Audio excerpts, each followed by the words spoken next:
flashbacks and the island. The island is really, really fascinating to me, what you guys have planned for it. Can you talk a little bit about balancing that out and where we're going to go in there? First of all, big stuff happening on the island. If you're not aware of it, the pilot ends with a flashback of Oliver approaching Lian-Yu, which is the island where he spends 5 years. And the first flashback in episode 2 picks up where that flashback leaves off, and we continue the flashbacks in every episode. And you'll get to see more of the mystery of the island, more of Oliver's evolution from the sort of spoiled, pampered rich kid that arrived on that island, and the cold-blooded, killing machine that he obviously returned 5 years later as. And for us as producers, one of the best parts of the show, quite frankly, is the opportunity to go in each week and do those flashbacks. It just adds a huge amount of scope to a show that hopefully that trailer showed you already has a phenomenal amount of scope in it. But the other thing that we're doing is each flashback, even though we're proceeding in a chronological order, has some sort of thematic resonance with what's going on in the present day story. So the present talks to the past and vice versa throughout the show. So Stephen, how does your mindset change when you're shooting the island versus Starling City? I have to do like an hour and a half of makeup. To get a wig on. The wig hurts. My clothes are ratty, and it just changes my body language. And I really enjoy it. When the series went to series, I was hoping that Oliver, when he got to the island, would be really beaten down to nothing before he rises back up again. And as Oliver Queen in the present day, the character is incredibly, he's unflinching. And he does some things that are pretty difficult to wrap your head around. And the island helps explain why he does it, why he has to do it. And it helps you relate to the character more. So, aside from the makeup, I really enjoy it. So I'm going to open up the questions to you guys, if you want to line up. Questions are good. All right, so we have 2 mics, so... 3 mics. Thanks for the correction. Okay, well, so we'll go this way, so... First of all, thank you for being here. Welcome. I got the Major Prize for an all the props in the world for winning John over. He's a huge Doctor Who and Torchwood fan. And he lobbied John, I wouldn't say hard, but he very effectively. Because John, he obviously plays a character shrouded in mystery, and we didn't want to share too much with him, but we still wanted him to get him to do the show, and we're very fortunate that he took a leap of faith and a chance on us. Cool. So that's pretty much my question. Can you tell us anything about the mystery character, or if not, can you tell us about working with John? Yay, John. I'm sorry, what was the second question? If you can't tell us about the character, tell us about working with John. Or he's incredible. Every time I see dailies with him, the one word that comes to mind is magnetic. He is just incredible. And I think the fun part about his character is he's sort of a change agent for the show, in the sense that every time he interacts with a different member of our cast, it affects the character in different ways. It affects those characters in different ways. So he's a little bit like, a stone dropped into a pond, and each ripple is a different character. So you'll get a chance to, I think, experience him in a variety of different kinds of scenes, and it's just fun to watch him totally upend our different members of the show. Cool. And John, say hi to Stephen on Twitter. So hi. Hi. Thanks. Team Maryland. Hi. First of all, I just want to say you guys had an amazing pilot, which I really loved. And I wanted to ask a question about Merlin. Are we going to see a little bit of a darkness in starting the season, or are we going to have to wait 7 seasons to see his decides to do Colin Donald sends his apologies, by the way. He's amazing. He's standing up at a wedding this weekend in Colorado. He's from New York, and he's literally crying in the dark room right now.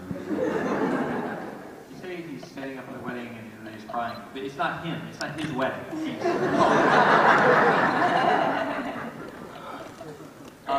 As far as his darkness, I would say that starting in episode 7, things start to happen with him that are both good and bad. That are both, positive for his character's trajectory and negative. And it's that mix that I think will add an interesting degree of complexity. Thanks. Next. My question goes out to everybody. I was wondering if there's a superhero that you guys grew up with that particularly influenced you in how you portray your characters now. I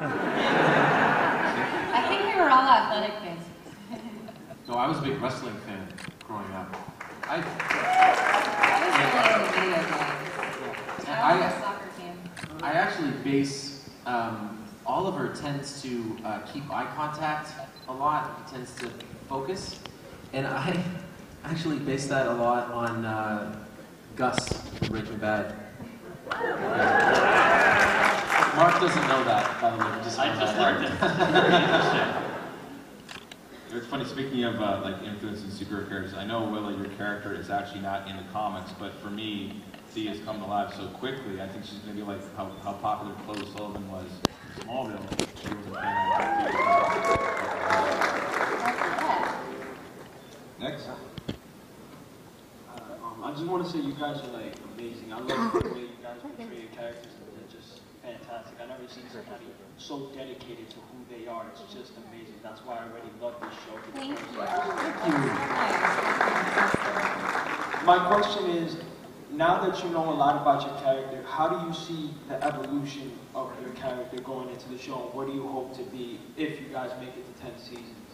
I hope to be running around with a bow and arrow. Stay tuned. We're shooting episode 9 right now, and I can't see the evolution that much, but I do know that episode 9 is everything that I want for the series, because we play on the idea that Oliver is just a regular guy with special abilities, but no superpowers, and thus is vulnerable. And we say that a lot, but in episode 9 we prove it, and it's really exciting. Thank you. Thank you. Hi, Mark. Yeah. How was the process of coming up with this Councilman Cristo twist in the series? Well, I have to say it was a really painless process.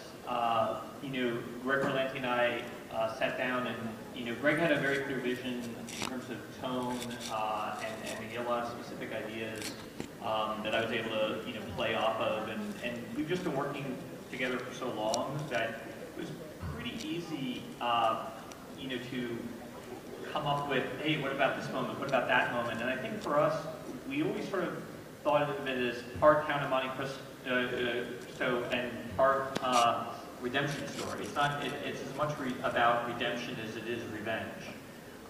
Because, Oliver's a guy who obviously learns this terrible truth about his father and thus his family in the first episode, and is out to redeem his family and his own past as much as, get revenge on the people that are to blame for the situation.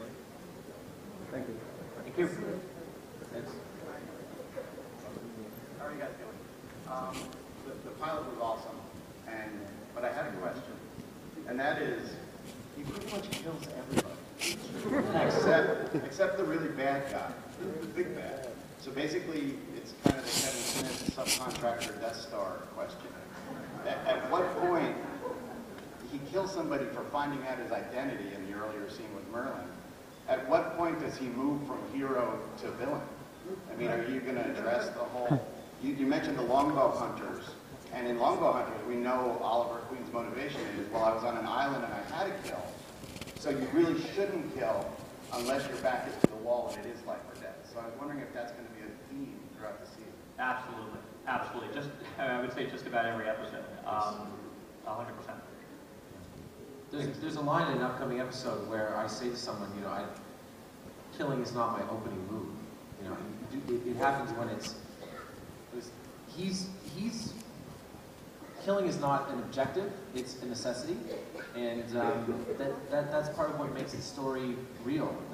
That is hopefully what helps you buy into it, is that these guys saw him as Oliver Queen, saw him fight.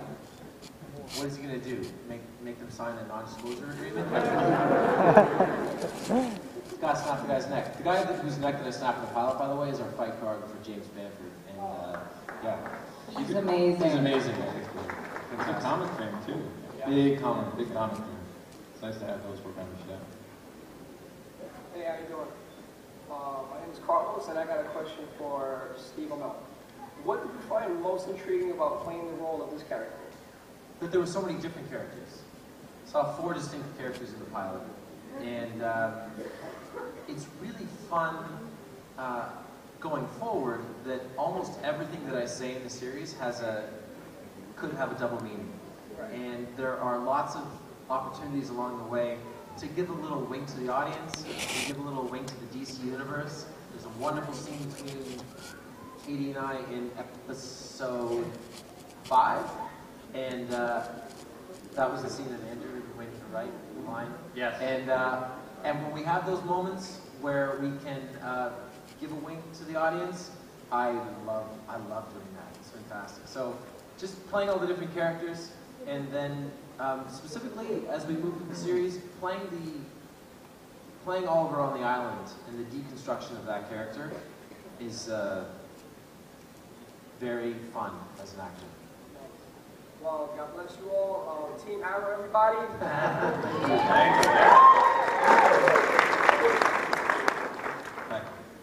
Hi guys. My question goes out to Steven.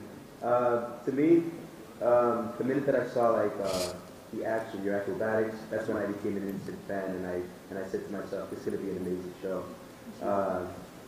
I just wanted to ask what preparations went for that. Were you always having the acrobatic abilities, or was it something that you trained for? No, I played sports in high school, played football and played rugby and swam and stuff like that, but I hadn't really done anything organized since then.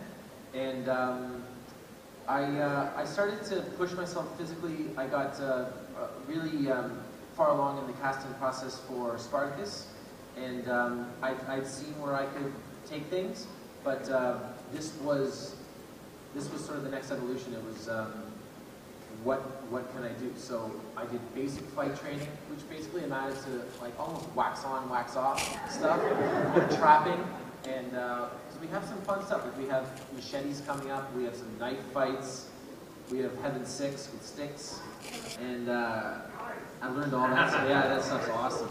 And I learned all that, and then it was parkour and archery and diet and walking around in weight vests all the time. And it's been good though. It's worthwhile because I want you guys to believe that, as a guy that doesn't have superpowers, I can do the things that I'm doing. As long as you see with the body that you can buy into that, then I'm servicing the show. Awesome show, guys. Thank you. Thank you. I was just wondering, after seeing the pilot, seeing that you included Dinah Larson as a character and Steve as a character, if you were considering including Roy Harper as a character, maybe. We've definitely talked about Roy, and we have a pretty cool idea for him, and all things in good time. But the take for Roy is that we have up our sleeves is pretty badass. So that was a yes, I think. Thank you, guys. Pretty yes. It was a yes, but not a win. It was a yes, keep watching. Thank you. Thank you. Bye. Hi. It's kind of a long question, but there's been so many different variations on the theme of good guy turning badass to avenge his family or fix one thing or the other. How do you see this moving forward without becoming one giant TV show? I'm all over that one. Sorry.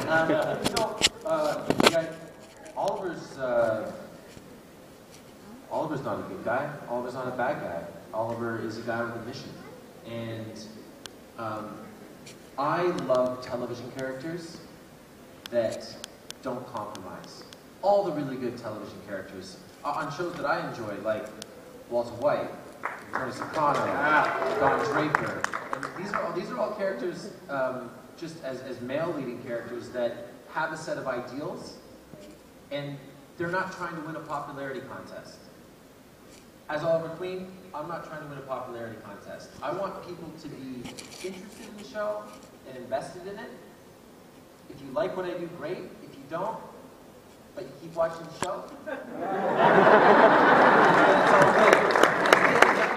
David Nutter, our pilot director, when the scene that Katie and I shot, where I first see her after I come back from the island, he kept saying to her, don't give him anything. Don't show him emotion. He's like, Do nothing. Do nothing. And Katie said, why? David said, because the opposite of love is not hate. It's apathy. So if you love Oliver, great. That's terrific. If you hate him, that's fine with me too. Just don't be indifferent. And then we're good. Thank you very much. You're welcome. Hey guys, it's for all of you. How does it feel to be rebooting an overshadowed DC icon or story? And what characters would you like to see in later episodes or seasons, brought back to kind of help you out? Batman, Superman. Just example. Batman draws and burgers. Pretty sick. We've got to get Speedy in there. I know, that's what I'm saying. I'm ready for it. I'm just looking forward to it. I want to see Merlin. Oh, yeah. And Black Panther. I know, I was about to say. I want to hear that scream, girl. Fishnets. Let's hear that scream. I mean, Katie would look good in fishnets. Let's be honest.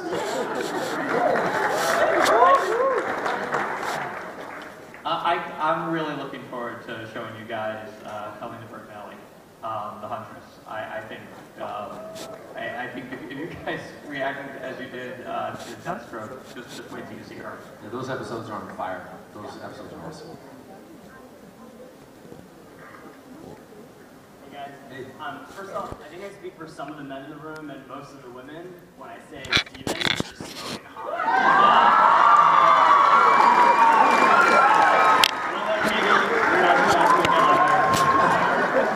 You know those are my abs on the poster, right? I mean, come on. Where do you think he got them from? That's not a question. I have a better embarrassment. So the question's actually for Mark. So, you want to talk about my abs? speaking of abs, can you see your abs, Steven? Is that Again, Katie does all of my body work. So like I was saying, Mark, I guess I wanted to understand, are you going to be, with knowing what the DC universe is and knowing that it's a TV show, and you kind of have an open palette, are you going to be going beyond the DC universe, not really sticking to it, in a tried and true way? And if so, what are some of your plans for that? You mean like, is Spider-Man going to show up? Yeah, no, it's a great question actually, and it's something that we've been talking about a lot lately. Let me answer it this way. First of all, we would love to create some new characters and put some new players on the board. Create some new toys for the toy chest, if you will. So that's certainly, in the offing. The thing that we do in the writers' room is we always start off with a very simple question, which is, what's Oliver going through this week? And what's his emotional journey? And once we've answered that question for ourselves, then we start to figure out, well, what's the crime story, what's the procedural element, what's the supervillain of the week, if you will, that can relate to that thematically. Like, I think the Royal Flush Gang in episode 6 is a great example to that. You wouldn't necessarily think that, you know, playing card character bank robbers would relate to what Oliver's going through and discovering that week, but actually it truly does. And that's a long way of saying that we come up with, you know, the story and the character developments first, and then we back ourselves into a character. In some cases, it's a character that we draw from the DC universe because it's such a big and deep pool. But other times we say, you know what, we've got to create our own character and, you know, create a new, you know, toy for the toy box.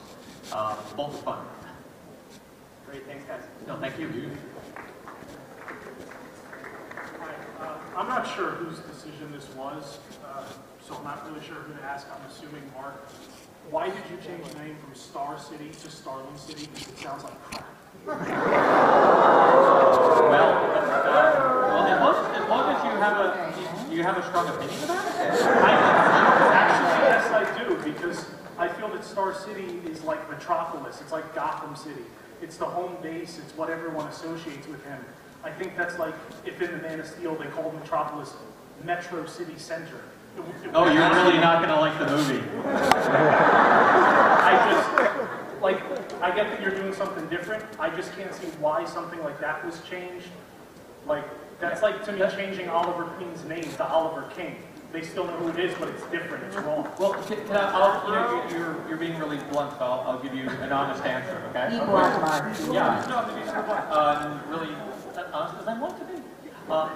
Here's the thing. Metropolis, it sounds like, you know, a regular city. Gotham sounds like a regular city. Maybe because they were named after real cities. Star City, it kind of has a less grounded feel, at least to our ear, than Metropolis or Gotham, or certainly less grounded than we were going for with the show. So we, you know, made this, you know, sort of creative decision to, you know, make it, you know, Starling City. And at the same time, we always wanted to, you know, tip our hat to the comic book origin Star City. So, like, for example, if you look at the very first page and the very first panel of that Arrow preview comic that we had come out with back at Comic-Con, San Diego Comic-Con, you'll see there's a billboard that says Starling City is a star city. We thought it might be a nice tip of the hat to have Starling sort of name, like New York City is the Big Apple, Star City is the nickname, which again just felt more in keeping with the, you know, sort of Nolan-esque grounded version that we were going for. If it's not your cup of tea, I hope you'll still watch the show. Yeah, I'm still going to watch the show. Thank you. Okay, that's all that matters. Steven, which martial arts training did you use for the show? It looks like you used some free running. Yeah, it was parkour. It was archery. Parkour. People were on set, obviously, on that. I didn't know it was real. Pardon me? I didn't know parkour was real. I mean, like a real sport or something. I just thought it was a YouTube Parkour thing. was awesome. I thought it was like planking, you know, as people just go. You mean you didn't see Steven's home video of him jumping off buildings? Oh no, I've seen it now. Now I realize it's real, but before, you know. And Katie, you were awesome as Ruby on Supernatural. Thank you.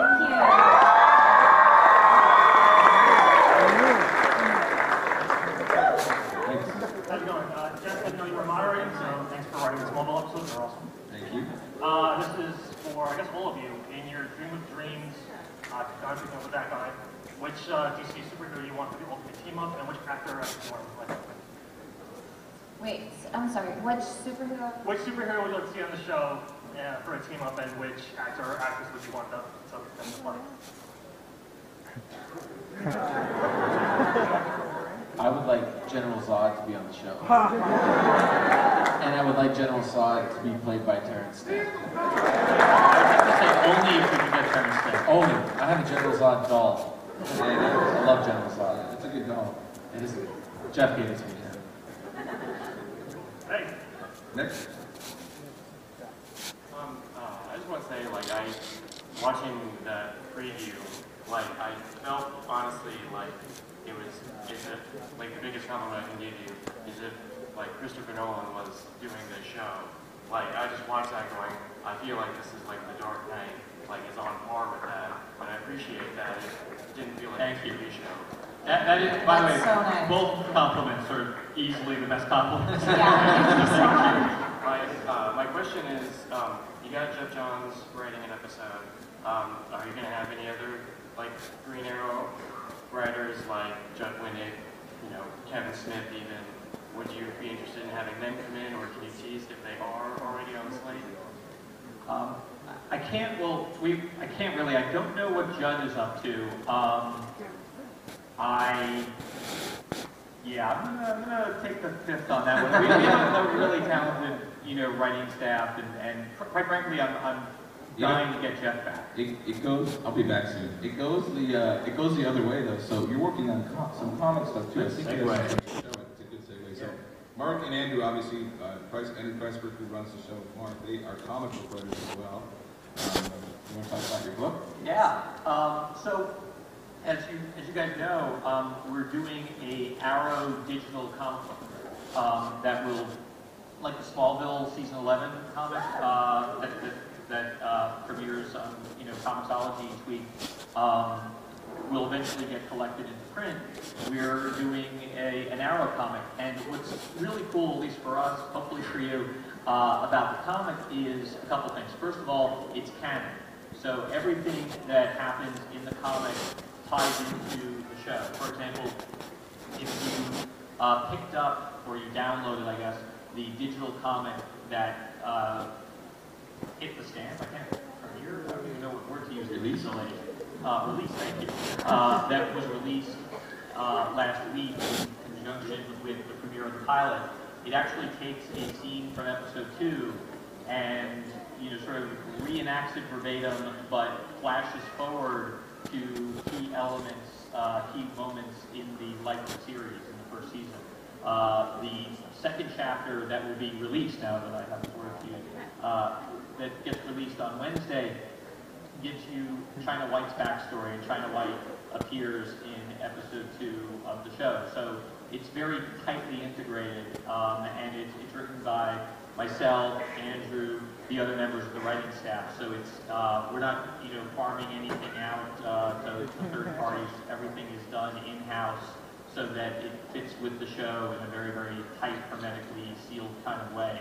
And as you know from downloading the first issue, Mike Grell is one of our rotating artists. And I think we arrived with some preview art for you guys today. Yeah, show it. Oh, show it! Look at that! Awesome, thanks. 6 seasons in a movie. Love the plan. 3 movies.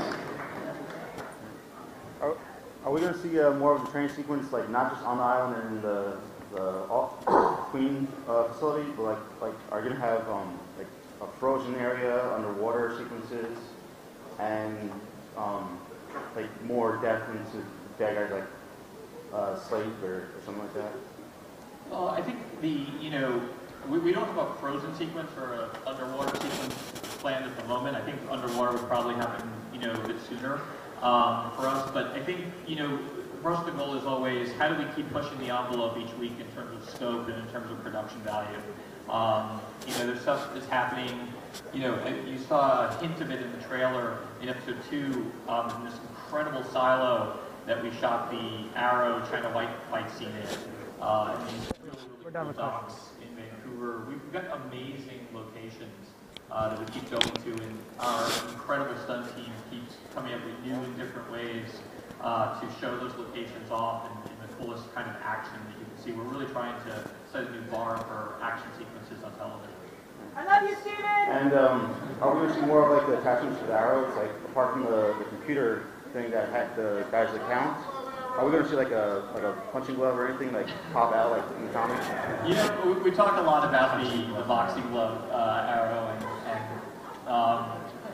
you may see a variation. I punch guys in the head. In the second episode, we were cutting a fight scene together, and we needed. I am handling some guys, and we needed to get me over to the guy that I was targeting, and we were coming up, thinking about all these different elaborate moves, and I said, well, what if I just put the bow in my right hand and punched him in the head as hard as I could? That's what made the final cut. Speaking of Arrow and all that, how's the costume? How does that uniform feel? Costume is great. Calling Pure out. and leather pants.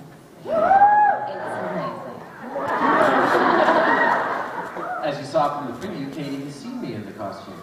So, the costume's great. Colleen Atwood, who has won a couple of Academy Awards, it did Edward Scissorhands. She did Snow White and the Huntsman. She did Songs of the Lambs. Gosh, she's done so many things, it's ridiculous. And she has enough Academy Awards she could, give them out as like Christmas gifts if she wants. But the costume is great. I can put it on by myself. It takes 5 minutes to put on. It's totally functional. It's totally real. Everything that you see on it has a purpose. It's great. It's a little too hot in the summer, and it's a little bit too cold in the winter. But It's a Goldilocks costume. No, it's not. It looks awesome. I love the costume. And Mark, can you talk a little bit about where in the story where that uniform comes from? Yeah. What it's inspired by? Well, for one thing, it's always designed to be incredible. Like Steven says, everything has a function to it, and we never talked about it. I mean, when Steven says it's a costume, he's really referring to it as we do in the industry sense. Like when Steven is in a suit, that's a costume. Anything the actors wear is a costume. Anything that they interact with is a prop. And the thing that we said to Colleen was, well, first of all, Oliver should be able to basically, put the hood down and just wear the jacket and walk across the street, no one would think twice. So it has that sort of very grounded, very functional look. And for us, the reason why Oliver wears this particular outfit is it places him back in the mindset of being a predator, of being a hunter that he has developed to survive on the island. So it gives him a very tactical, strategic edge. And if you're curious to know the origins of that particular outfit and why it has resonance for Oliver, I watched the second episode, particularly the flashbacks. You guys want to see that again? As we wrap up, can we run that reel? One more question. Oh, question. Okay. Sorry. Really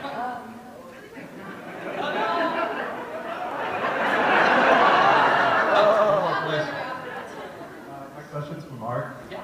Have you given any thought to making Willa Artemis? Yes, we have. But don't encourage her. Yeah, I want to go on Arrow, guys.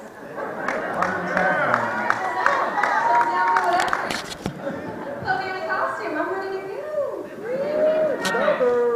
One of my favorite moments that was scripted in the pilot, this was Andrew's gag. I love this, and it kills me that we cut it.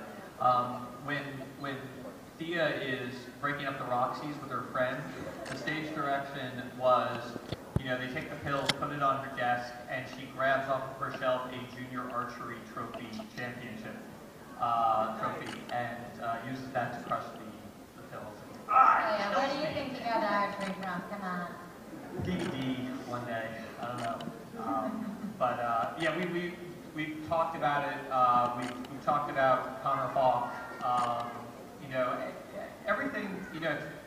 Andrew and I and Greg and all the writers. We go to bed, thinking about the show. We wake up thinking about the show. So there's very little that we haven't, given thought to and discussed. And the nice thing about the way we premiered is it allows us to, feel like, okay, the show's going to be around for a while, so we can, think even more long term than we've been thinking, and that's part of the fun. Thank you. Now we'll see. Now it's